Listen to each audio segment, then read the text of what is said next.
Segundo Crônicas, capítulo 4, o altar e o tanque de fundição. Salomão também mandou construir um altar de bronze de 9 metros de comprimento, 9 metros de largura e 4,5 metros de altura. E fez uma de fundição, uma piscina de metal fundido, redonda, medindo 4,5 metros de diâmetro e 2,25 metros de altura. Foi necessário usar um fio de 13,5 metros para medir a sua circunferência.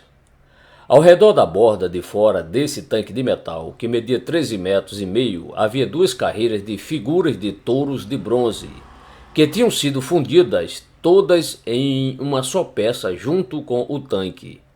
O mar de fundição se apoiava sobre as costas das 12 obras de arte, em forma de touros de bronze que olhavam para fora.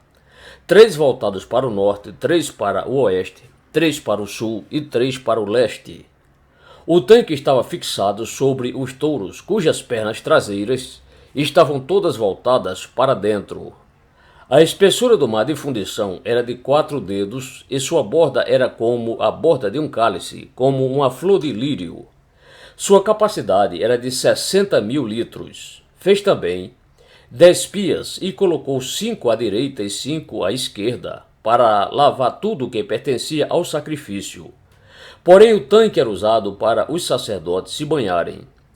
Produziu 10 candelabros de ouro, seguindo o que havia sido orientado a respeito deles, e os depositou no templo, 5 à direita e 5 à esquerda. Também construiu 10 mesas e as colocou no templo, 5 à direita no lado sul e 5 à esquerda, no lado norte. E fez ainda 100 bacias de ouro para a expiação. Edificou ainda o pátio dos sacerdotes e o pátio grande e as respectivas portas revestidas de bronze. E pôs o tanque no lado sul, à direita, no canto sudeste do templo.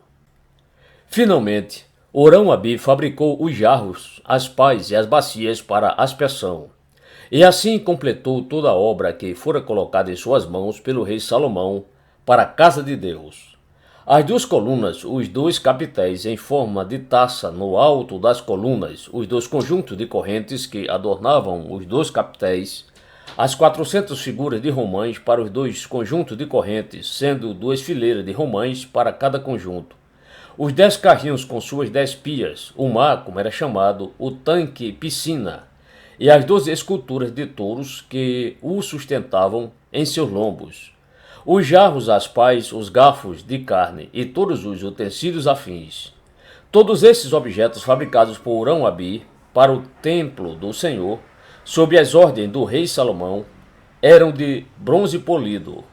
Foi na planície do Jordão, entre Sucote e Zeredá, que o rei os mandou fundir em moldes de barro.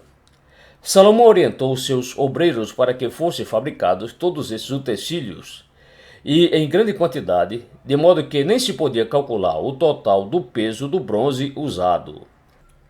Assim Salomão fez todos os objetos para a casa de Deus, o altar de ouro, as mesas para os pães da proposição, isto é, consagrados, os candelabros de ouro puro com as suas respectivas lâmpadas para queimarem diante do Debi, isto é, a fim de iluminarem a entrada do Santo dos Santos conforme tudo quanto fora projetado, as flores, as lâmpadas e as tenazes de ouro puríssimo, como também os cortadores de pavio, as bacias para a aspersão, as colheres e os incensários de ouro puro. No caso da entrada do templo, tanto as portas internas do Debi, o Santo dos Santos, como as portas do Ecal, átrio principal, o salão maior do templo, eram de ouro. Segundo Crônicas, capítulo 5, as ofertas de Davi no templo. Deste modo se concluiu toda a obra que Salomão fez para a casa de Yahvé, o templo do Senhor.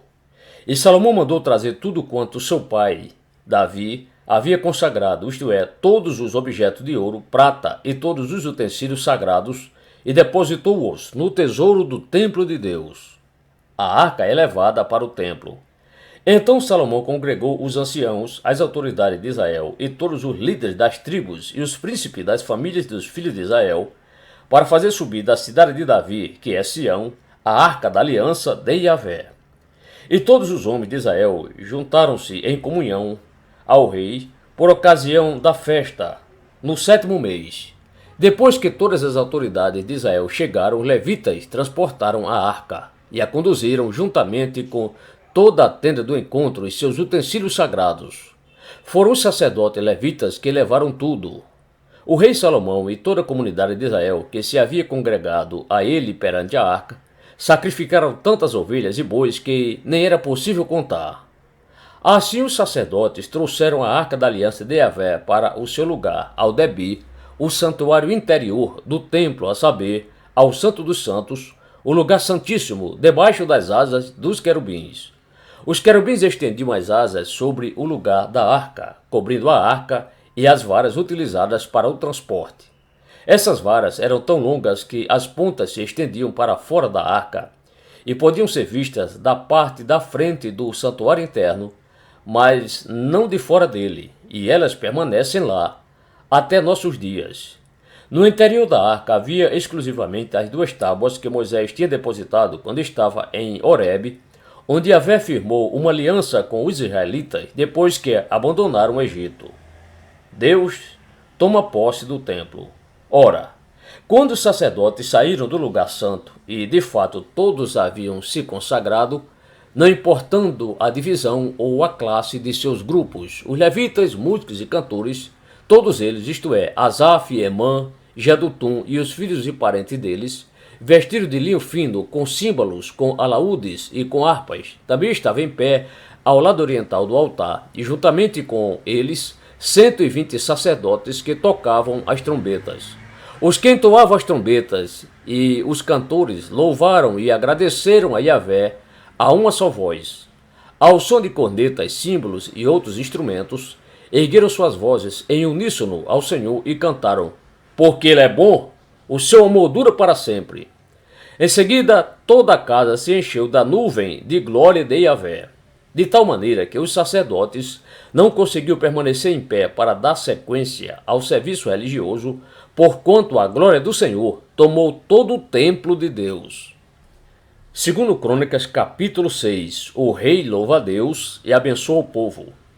Então Salomão tomou a palavra e exclamou: Yahvé advertiu que habitaria numa nuvem obscura. Eu, de fato, construí um templo para sua morada, um lugar de honra, para sua eterna habitação. Em seguida o rei virou-se e abençoou toda a congregação de Israel, que ali estava reunida, e se colocou em pé.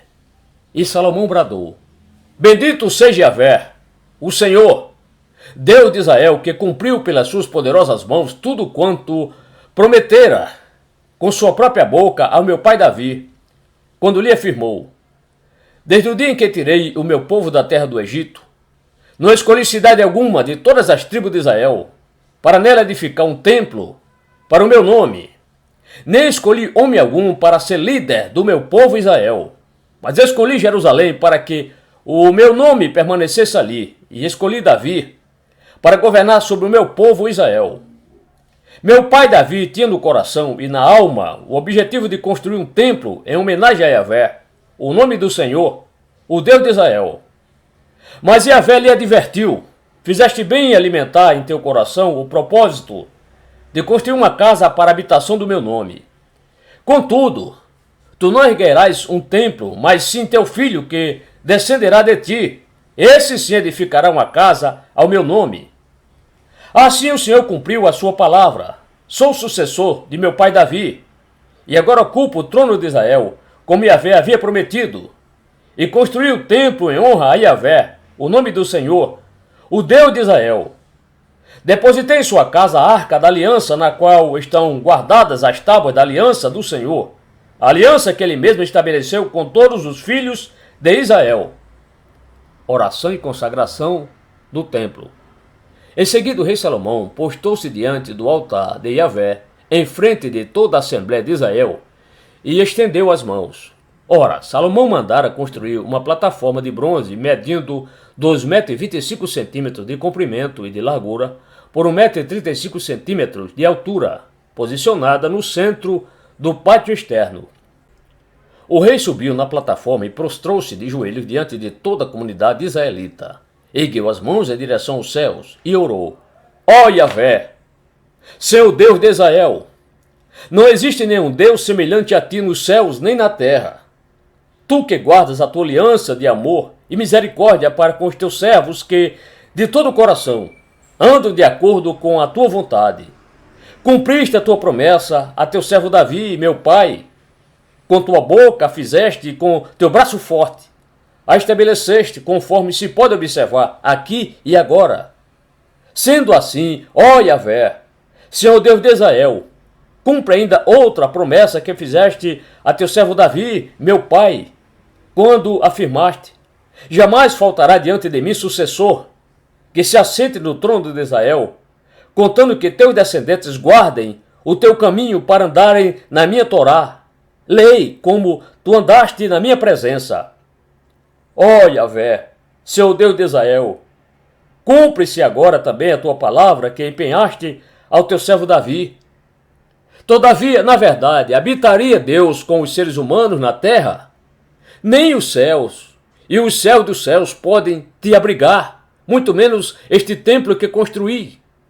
Contudo, atende a oração e a súplica do teu servo, para ouvires o clamor e pedindo de misericórdia que teu servo derrama diante de ti neste momento, ó Senhor meu Deus, que os teus olhos estejam voltados dia e noite para esta casa, templo sobre o qual afirmaste que colocarias o teu nome, a fim de que ouças a oração que o teu servo fizer, voltado para este lugar.